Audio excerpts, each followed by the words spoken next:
Hello there, and welcome to Dream Past Diaries. I'm truly glad you've made it here. Maybe it's been a long day, or maybe you're the kind of dreamer who prefers to drift off to the sound of quiet thoughts and forgotten mysteries instead of counting sheep. Either way, tonight's story is yours to enjoy. You don't have to do anything now, just rest. Let your thoughts slow, your breath deepen, and your body grow lighter, as if gravity itself has begun to fade away. In the long winter hush of the northern plains, where each breath rose as a faint cloud suspended in the pale morning air and every sound seemed softened by the weight of drifting snow, the people who lived among these wide and endless landscapes moved with a calm patience that had been shaped over generations, and as the winds carried with them tiny crystals of frost that gathered lightly on fur-lined sleeves and the edges of braided hair, the daily rhythm of life continued in its slow, careful, thoughtful manner, for survival in such extreme cold was not an abrupt struggle but rather a steady understanding passed quietly from parent to child, grandparent to grandchild, until it became as natural as breathing itself, and at the heart of this winter world stood the teepee, a structure that appeared simple from afar yet revealed its thoughtful complexity only when one looked closely at the way every pole, every hide, every knot was placed with deliberate intention, beginning with the gathering of long lodgepole pines, which required days of searching and choosing, because not every tree could serve as a teepee pole. Only those tall, straight, and evenly tapered trunks could support a home in temperatures that dipped to minus 30 degrees Celsius, and even these were carefully smoothed and prepared, often carried across distances that felt endless when one trudged through deep snow, each step leaving a soft imprint quickly filled by drifting flakes. And then, once the poles were ready, women, who possessed the deep, inherited knowledge of constructing these winter homes, unrolled the carefully tanned buffalo hides, softened and smoked to create a warmth-retaining surface that resisted both moisture and wind, and they worked slowly, stretching the hides, sewing them with sinew thread that had been prepared in long strands beside fires the color of amber, their needles made of bone polished smooth by years of use, and as the sewing continued, no rush, no urgency, just the quiet repetition of. In the long, muted rhythm of winter life within the teepee, where the soft glow of the fire painted slow-moving shadows on the inner hide walls, daily living unfolded in a manner so gentle and unhurried that every action, no matter how small, seemed to stretch into its own quiet moment, and this gentle pace formed the heart of existence during the coldest months. For the people inside the teepee did not measure time by hours, but by the gradual settling of embers, the drift of smoke through the vent at the top, and the subtle shifting of light that filtered through snow-laden skies. And so when morning came, it arrived not with sharp brightness but with a faint silver glow, a light that seeped through the seams of the buffalo hides, encouraging those within to stir slowly beneath their robes, warming their hands near the fire before beginning the soft, repetitive tasks of maintaining the home, brushing away snow that had collected near the doorway, shaking out robes that had grown stiff from cold edges, and adding small, precisely broken sticks to the fire so it maintained its steady warmth without roaring, because everything, even heat, was meant to be balanced rather than abrupt, and meals, too, followed this calming rhythm, prepared from dried meats rehydrated in simmering pots, pieces of pemmican softened by slow heat, with herbs stored in hide pouches that released faint earthy scents when opened, bringing a whisper of summer into the deep winter. And as the food cooked, its warmth spread through the teepee, mingling with the scent of smoke and hides, creating an atmosphere so steady and enveloping that it quieted even the busiest thoughts, leading to long stretches of time spent speaking softly, mending clothing with bone needles, or simply watching the fire as it shifted between deep oranges and idle blues, and children, wrapped in robes, listened to their elders describe not dramatic stories but comforting histories about how each winter resembled the winters before. As the winter deepened and frost grew thicker on the outer surface of the teepee hides, turning them into softly gleaming panels under the pale daylight, the routines inside continued with the same slow steadiness that had been practiced for generations, and one of the most essential tasks during these long cold months was the tending of clothing, because garments were not simply coverings for the body but pieces of family history, sewn over many seasons, decorated with quiet reminders of ancestors, and strengthened stitch by stitch to endure the harshness of minus 30 degrees Celsius winds. And so each day, often in the calmest hours of late morning, women and elders spread robes and leggings near the fire pit, warming them gently so the hide loosened and softened, making them pliable enough to rework and resmoke when necessary, while children watched the careful motions of hands threading sinew into tiny holes, learning how each pull must be consistent, neither too tight nor too loose. And outside, though the cold was sharp, The buffalo hide doorway flap was sometimes lifted for brief moments to allow fresh air to circulate, letting out faint tendrils of smoke that curled quietly upward before disappearing into the still winter air, while inside, the rearranging of items, storage pouches, wooden bowls, leather containers filled with dried berries, took place slowly and methodically, each object having a place that kept the interior balanced and spacious, even when numerous people lived together inside the same shelter. And this harmony was felt not only in physical objects but in the emotional atmosphere as well, for winter was a time of reflection rather than strain, when families spent hours speaking softly about the small details of life, the memories of hunts long past, the teachings of those who had walked these plains before them, and the simple comfort of knowing that the teepee, warm and sturdy against the breath of winter, held them in a kind of gentle embrace that made even the sea.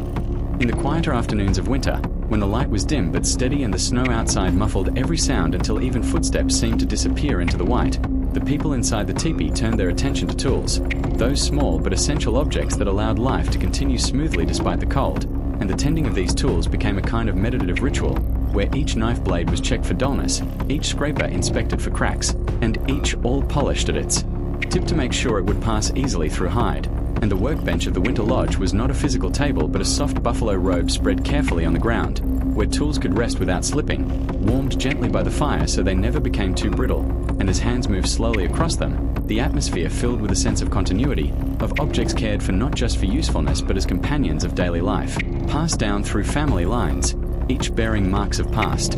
winters, and bone tools in particular required special care, rubbed with rendered fat to prevent them from drying out, their surfaces smoothed with sand or snow, while wooden handles were warmed in hands so they did not crack from sudden temperature changes, all this done in silence broken only by soft breathing and the gentle cracking of firewood. And during these long maintenance sessions, elders sometimes spoke in low tones about how each tool represented a relationship with the land. They, buffalo that gave its bones, the trees that gave their branches, the stones shaped into blades, and how these materials carried memories of seasons, hunts, and journeys, and listening to these stories created a serene sense of connection, a reminder that even in the stillness of winter, everything in their world was part of a larger cycle, moving slowly, predictably, and peacefully, just as the snow continued to fall outside in quiet, steady waves. As the long winter night approached each day, stretching wider across the horizon before the sun had fully risen, the teepee interior shifted into its evening atmosphere, a time marked not by activity but by gradual slowing, as if every movement lengthened and softened to match the darkness settling outside, and within the warm circle of the firelight, the family gathered in quiet companionship, often preparing simple evening meals made from dried vegetables, powdered roots mixed into stews, and thin strips of meat warmed until they released a faint aroma that filled the enclosed air with a comforting familiarity. And while the food simmered in hide-lined cooking containers resting near the fire, people would sit with their legs folded beneath them, wrapped in robes, letting the heat from the stones seep into their limbs while conversations drifted slowly from one gentle topic to another, touching on memories of past winters, the teachings of respected ancestors, or the small, everyday observations that made life peaceful even in bitter cold. And once the meal was eaten, bowls cleaned with handfuls of snow that melted instantly in the warm interior, the teepee grew even quieter, with only the soft crackle of fire separating silence from deeper silence, and this was usually the time when stories were told, not thrilling tales of battles or hunts, but calming histories of star patterns, migration routes, the meaning of certain winds, and the quiet lessons carried in the cycles of the seasons. And as the elders spoke, their voices low and steady, children gradually drifted into sleep, their breathing blending with the gentle sound of the wind brushing against the hides, creating a sense of stillness so deep that it seemed the entire world had folded itself into the warm circle of the teepee, leaving only peace, warmth, and quiet for the long winter night.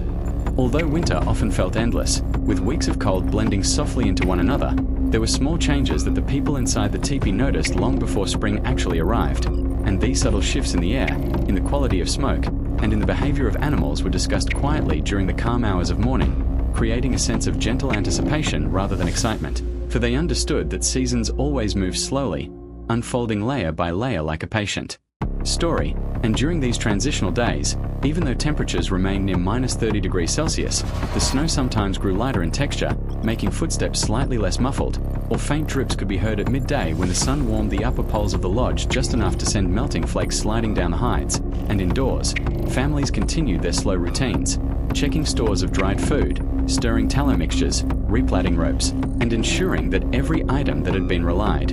on throughout winter remained ready for the final stretch of cold. and these tasks were performed not with urgency but with the same peaceful rhythm that characterized winter living, their movements unhurried, their thoughts steady, for the teepee was both shelter and teacher, showing them how to live in balance with the land, how to wait for the right moment without impatience, and how to recognize even the quietest signals that change was coming, not in a rush but in the smallest of details. The way smoke rose straighter through the vent, the way the fire burned slightly brighter on certain mornings, and the way the winter wind softened at night, hinting gently at the long, slow thaw that would eventually come.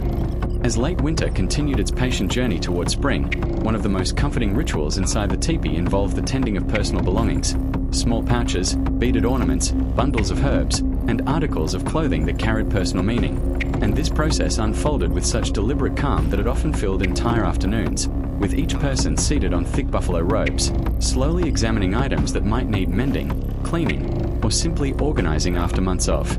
constant use, and the gentle clinking of beads, the sound of fingers brushing leather, and the faint scent of dried sage created a peaceful sensory landscape that blended seamlessly with the low fire crackling at the center of the lodge. And while hands worked, minds wandered, reflecting on the memories tied to each object. Stories of when a pouch was gifted, when a particular robe was first worn, or which ancestor had decorated a certain strip of hide. And these recollections were shared softly, not as dramatic tales, but as reminders that even the smallest items held traces of loved ones, seasons, and long journeys. And as the teepee walls glowed with afternoon light filtering through snow, the slow, repetitive sorting of objects offered a kind of steady grounding, reminding everyone that they lived within a continuous thread of history, each day adding quietly to what came before. And this gentle awareness made even the coldest days feel rich with meaning, filled with objects cared for, with the same patience that defined winter living, when nothing was rushed and everything had its proper time, place, and purpose. When winter finally approached its slow conclusion, with the sun rising a bit earlier each day and the snow showing the faintest hints of softening beneath its crusted surface, life inside the teepee shifted into a gentle state of readiness, not hurried or energetic, but quietly organized, as families looked over the tools, clothing, and supplies that had carried them through the long cold season, ensuring everything was prepared for the gradual transition into spring, which, like winter, would arrive not suddenly but through small signs noticed over weeks. And as the days lengthened, the interior of the teepee grew brighter in the mornings, the hides glowing warmly as sunlight filtered through them, casting broader shapes of light along the ground where children played with carved toys made during long winter nights, while adults moved slowly through the familiar tasks of reshaping snow-covered pathways, brushing off accumulated frost from the exterior poles, and checking the strength of rawhide ropes that had endured months of icy temperatures. And evenings remained calm, filled with the same firelit warmth, but now conversations drifted toward the expectation of movement, the upcoming migrations, and the slow unfolding of new plant growth that would eventually provide fresh colors, scents, and foods after the long monotone of winter. And through all this, the teepee continued to stand as both shelter and symbol, its sturdy poles and hide walls holding the memory of every cold night survived, every story told, and every calm hour spent in warmth while winds swept across the plains. And as winter prepared to release its hold, the people within the teepee felt not relief but a deep, quiet gratitude for the season that had carried them through another year in peaceful, steady rhythm, teaching once again the value of patience, togetherness, and the slow, grounding comfort of life lived close to fire, family, and tradition.